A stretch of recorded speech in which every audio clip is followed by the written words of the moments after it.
Hello my students, welcome to my 100% English channel. My name is Gautam Maurya.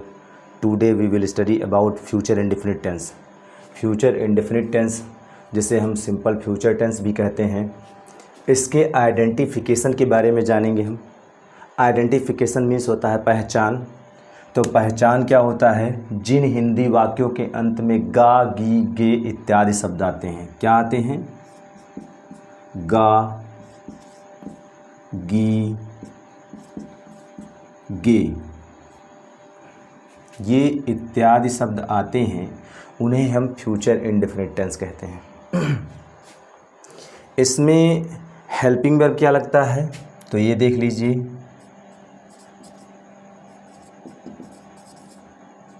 इसमें helping verb क्या लगता है? Helping verb मतलब होता है सहायक क्रिया। सहायक क्रिया क्या लगती है? तो विल लगता है और शैल लगता है। क्या लगता है? विल लगता है और शैल लगता है।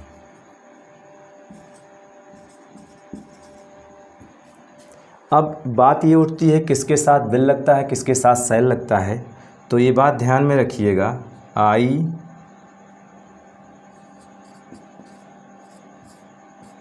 और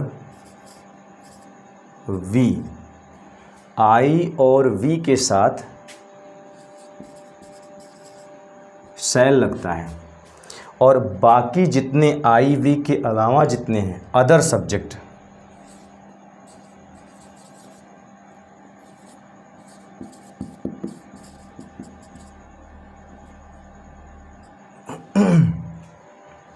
अदर सब्जेक्ट के साथ में विल लगता है। अब ध्यान दीजिएगा, आई और वी के साथ शैल लगता है, अदर सब्जेक्ट के साथ विल लगता है, और वर्ब की कौन सी फॉर्म होगी तो यह भी ध्यान दीजिएगा। तो वर्ब की फॉर्म जो प्रयोग होती है वो प्रयोग होती है वर्ब की फर्स्ट फॉर्म। ये भी बात ध्यान में रखिएगा। फ्यूचर इंडेफिनिट टेंस में पहचान क्या होती है? गा, गी, गे, जिन हिंदी वाक्यों के अंत में गा, गी, गे इत्यादि शब्द आते हैं। हेल्पिंग वर्ब जो है विल और शैल लगेगा। आई और वी के साथ शैल का प्रयोग होता है, और अदर सब्जेक्ट यानी इन दोनों के अलावा और कोई सब्जेक्ट आता है तो उसके साथ में विल का प्रयोग होता है, और वर्ब की फर्स्ट फॉर्म का प्रयोग होता है। फ्यूचर इंडेफिनिट टेंस में वर्ब की फर्स्ट फॉर्म का प्रयोग होता है। अब इसमें स्ट्रक्चर देख लीजिए आप।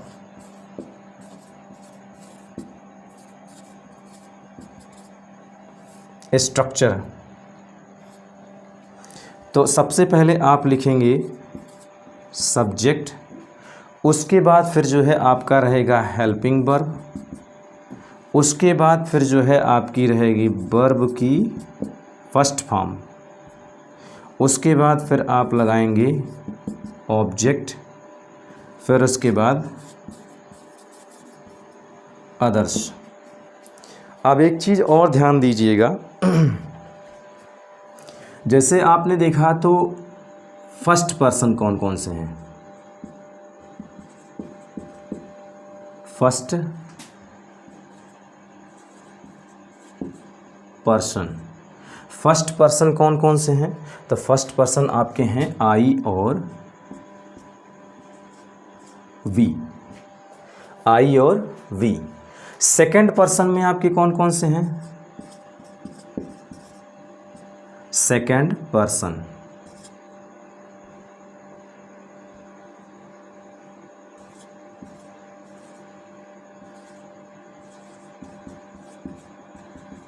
तो सेकंड पर्सन में आपका है यू,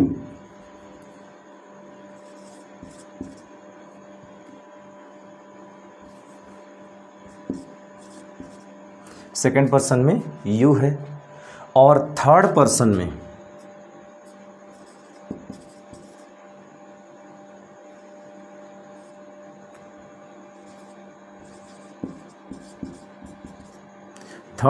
में आपके कौन कौन से हैं? तो आपके हैं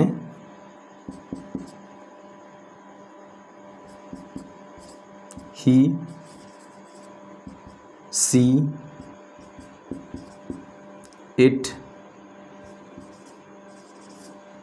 दे। कौन कौन से हैं? ही सी इट दे, ये आपके हैं। अब बात ये उठती है आई और वी के साथ किसका प्रयोग होता है? शैल का। यू के साथ शैल का, और इनके साथ विल का। यू के साथ भी विल का ही प्रयोग होता है। ध्यान दीजिएगा, फर्स्ट पर्सन के अंतर्गत आई और वी आते हैं जिसके साथ में शैल का प्रयोग होगा। सेकंड पर्सन में यू आता है जिसके साथ विल का प्रयोग होगा। थर्ड पर्सन में ही सी इट और दे आता है जिसके साथ में विल का प्रयोग होगा। इस प्रकार से आप ये ध्यान में रखिएगा कि फर्स्ट पर्सन के साथ किसका प्रयोग होगा और सेकंड पर्सन के साथ किसका प्रयोग होगा।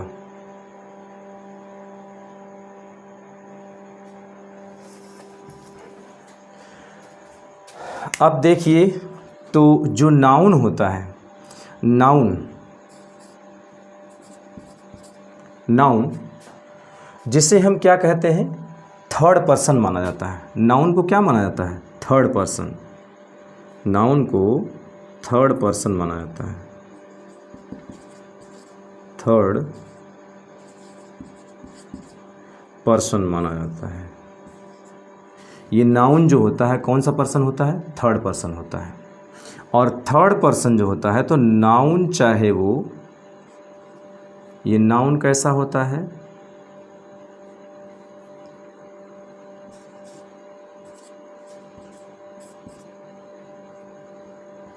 नाउन को क्या माना जाता है? नाउन को थर्ड पर्सन माना जाता है। और थर्ड पर्सन में आपका ध्यान दीजिएगा, तो ये थर्ड पर्सन आपका चाहे वो सिंगुलर हो, नाउन कौन सा पर्सन माना जाता है? Third person. और थर्ड पर्सन में जो है नाउन जो होता है वो सिंगुलर हो और चाहे आपका प्लूरल हो, दोनों के साथ में ही विल का प्रयोग होता है। किसका प्रयोग होता है? विल का प्रयोग होता है। ध्यान दीजिएगा यहाँ पर सबसे पहली चीज़, फर्स्ट पर्सन आई और वी होते हैं जिसके साथ में हम शैल का प्रयोग करते हैं। सेकंड पर्सन में यू होता है जिसके साथ हम विल का प्रयोग करते हैं। थर्ड पर्सन में ही सी इट दे होता है, यानी इसके साथ हम विल का प्रयोग करते हैं। और नाउन जो होता है, ये तो प्रोनाउन थे तीन, first person, second person, third person, लेकिन जो नाउन होता है वो थर्ड पर्सन होता है। नाउन थर्ड पर्सन होता है। और थर्ड पर्सन में नाउन चाहे सिंगुलर हो और चाहे नाउन प्लूरल हो, उसके साथ में हम विल का ही प्रयोग करेंगे। अब बात ये उठती है कि इसमें जो है पहचान, तो पहचान जरूरी नहीं है कि गा गी गे। आप ध्यान दीजिएगा, तो आपको पहचान के रूप में जब बताया गया था तो उसमें ये कहा गया कि कभी कभी रहा होगा, रही होगी, रहे होंगे। गा गी गे, ये ज़रूरी नहीं है कि गा गी गे लास्ट में आए। वर्ब के साथ यानी क्रिया के साथ जब गा गी गे आएगा तभी उसे हम फ्यूचर इंडेफिनिट टेंस मानेंगे। अन्यथा जो है रहा होगा उसमें भी गा गी गे है। जैसे आप देख लीजिए, इसमें तो कहा जाएगा वह घर जाएगी, जाएगी, वह खाना खाएगा, खाएगा, हम बाजार, या हम जो है हम गाना गाएंगे, गाएंगे। ध्यान दीजिए, ये पहचान होनी चाहिए। गा गी गे, ये पहचान होनी चाहिए। यानी कि क्रिया के साथ में जाना, यहाँ जाने का काम हो रहा है और साथ में गी भी आया है। खाने का काम हो रहा है, साथ में गा भी आया है। गाने का काम भी हो रहा है और साथ में गे भी आया है। यानी कहने का मतलब क्या है कि जो ये गा गी गे आपकी पहचान है, जिन हिंदी वाक्यों के अंत में गा गी गे आता है, तो वहाँ पर आपको गा गी गे, अब जैसे रहा होगा, रही होगी, रहे होंगे, उसमें भी जो है आपका गा गी गे आया। उसके बाद चुका होगा, चुकी होगी, चुके होंगे, उसमें भी गा गी गे आया। तो वो आप उसमें जो है क्या है, गा गी गे आपके वर्ब से अलग होता है। लेकिन यहाँ पर जो आपको बताया जा रहा है, तो ये आपके वर्ब यानी क्रिया के साथ में गा गी गे आता है। क्रिया के साथ मिल करके जो है गा गी गे अगर आता है तो वो फ्यूचर इंडेफिनिट टेंस होता है। ये बात ध्यान में रखिएगा और इस प्रकार से ये पहचान हो जाएगी आपकी। अब यहाँ पर जो है आप ध्यान दीजिए, तो सबसे पहली चीज़ तो आप एग्जाम्पल देख लीजिए।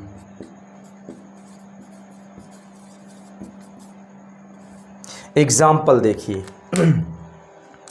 तो यहाँ कहा गया, तो इसमें कह रहा है मैं पत्र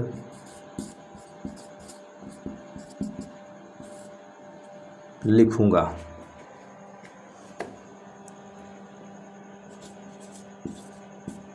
तुम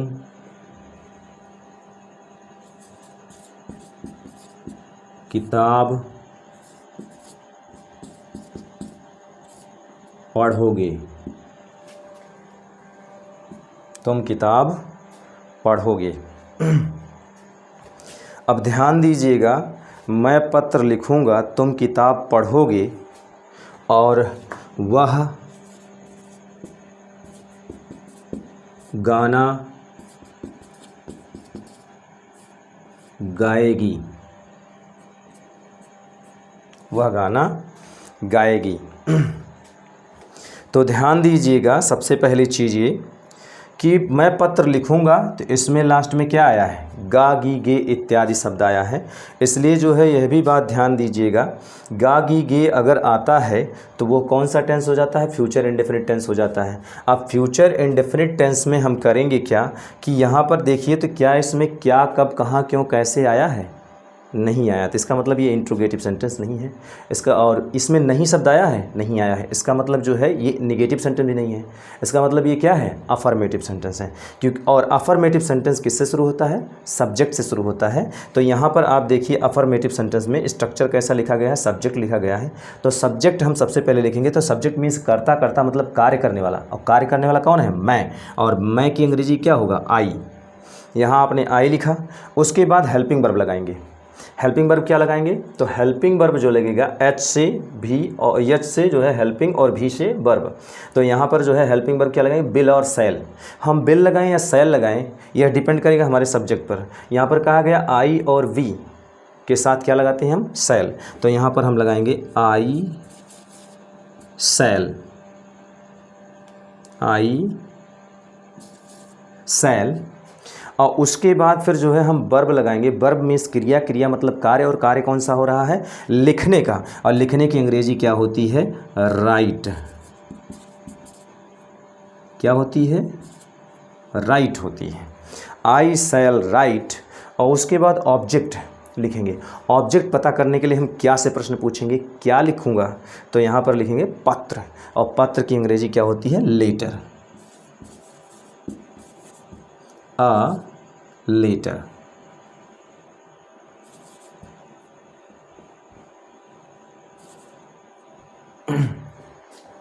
मैं किताब पढ़ूंगा, या तुम किताब पढ़ोगे। तुम किताब पढ़ोगे।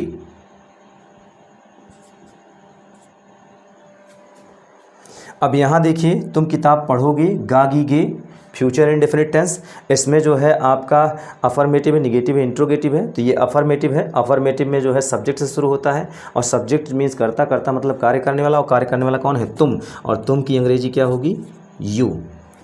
और उसके बाद फिर जो है आप लिखेंगे क्या, हेल्पिंग वर्ब। हेल्पिंग वर्ब क्या लगाएंगे, तो हेल्पिंग वर्ब आई और वी के साथ सेल लगाते हैं, अदर सब्जेक्ट के साथ बिल लगाते हैं। तो यहाँ आई और वी तो है नहीं, यहाँ यू है, और यू के साथ आप क्या लगाते हैं, विल लगाते हैं। तो इसलिए यहाँ पर क्या लगाएंगे, यू विल।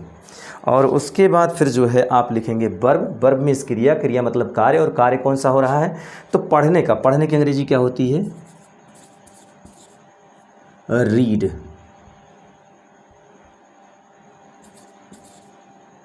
और उसके बाद फिर ऑब्जेक्ट लिखेंगे। ऑब्जेक्ट पता करने के लिए हम किससे प्रश्न पूछते हैं, क्या से। क्या पढ़ोगे, तो किताब। किताब की अंग्रेजी क्या लिखेंगे हम, बुक।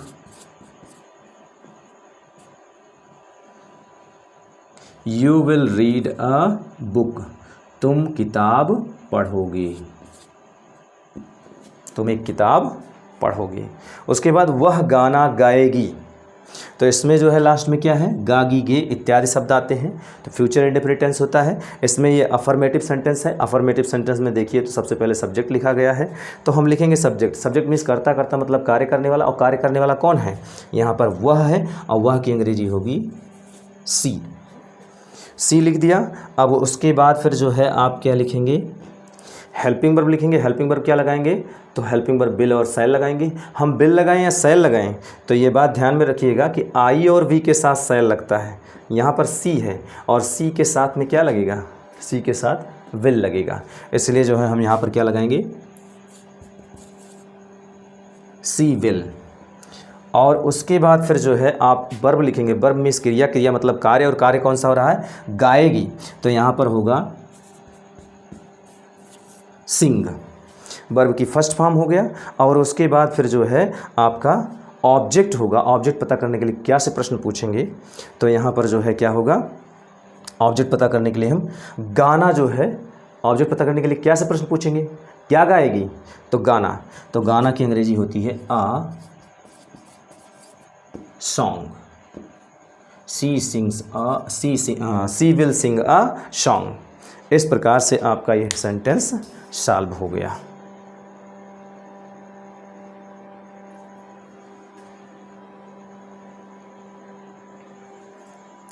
अब उसके बाद एक देखिए, राधा खाना बनाएगी। राधा खाना बनाएगी, तो राधा खाना बनाएगी, तो इसमें जो है क्या है, बनाएगी या पकाएगी, ऐसे लिखिए, पकाएगी। राधा खाना पकाएगी।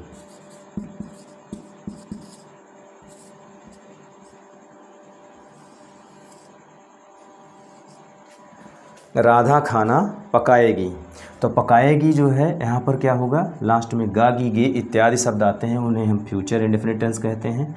और फ्यूचर इंडेफिनिट टेंस में ये अफर्मेटिव सेंटेंस है, और अफर्मेटिव सेंटेंस सब्जेक्ट से शुरू होता है। सब्जेक्ट मीन्स करता करता मतलब कार्य करने वाला, और कार्य करने वाला कौन है, राधा, इसलिए हम यहाँ क्या लिखेंगे, राधा। और उसके बाद फिर हम क्या लिखेंगे, हेल्पिंग वर्ब विल। और उसके बाद जो है आप लिखेंगे वर्ब। वर्ब मीन्स क्रिया, क्रिया मतलब कार्य, कार्य कौन सा हो रहा, पकाने का। पकाने की अंग्रेजी क्या होती है, कुक।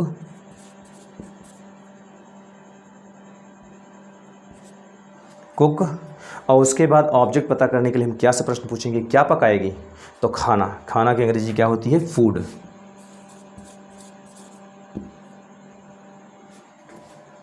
तो राधा विल कुक फूड। उसके बाद फिर एक है लड़की।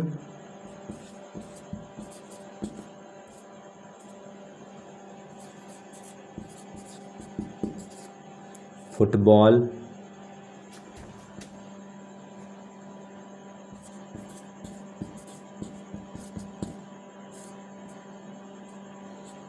खेलेंगे।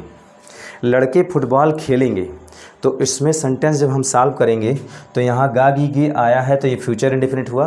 और फ्यूचर इंडेफिनिट में ये अफर्मेटिव सेंटेंस है।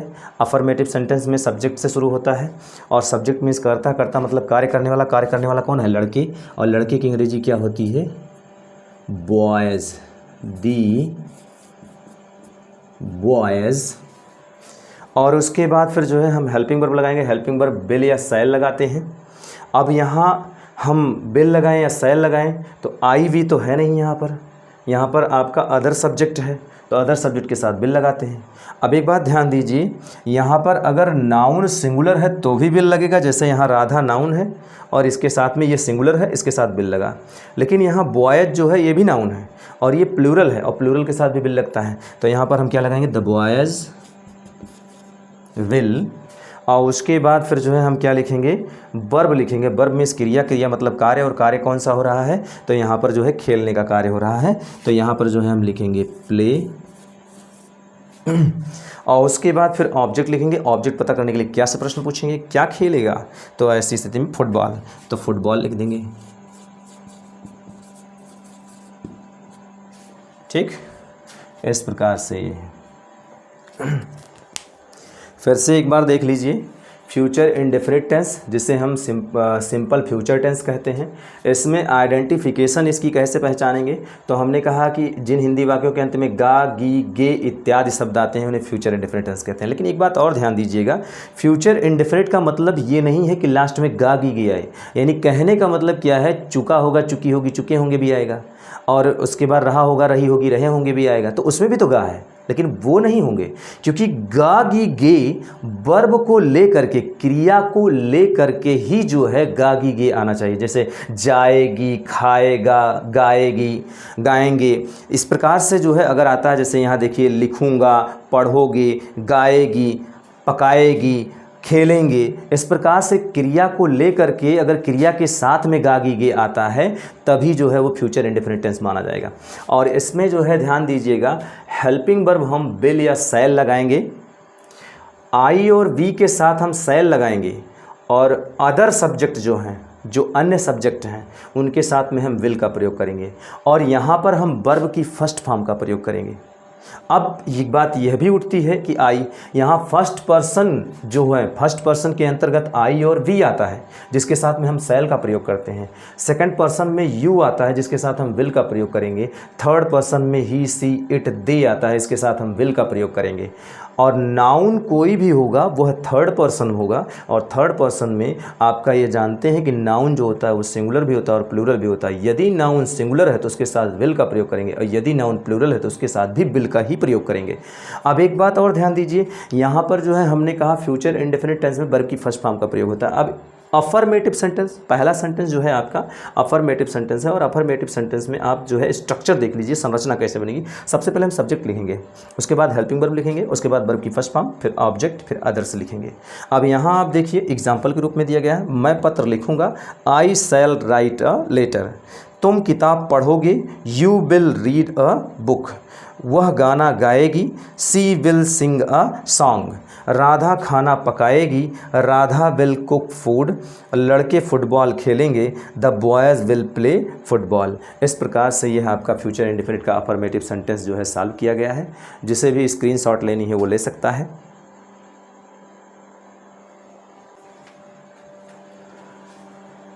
आज के लिए बस इतना ही।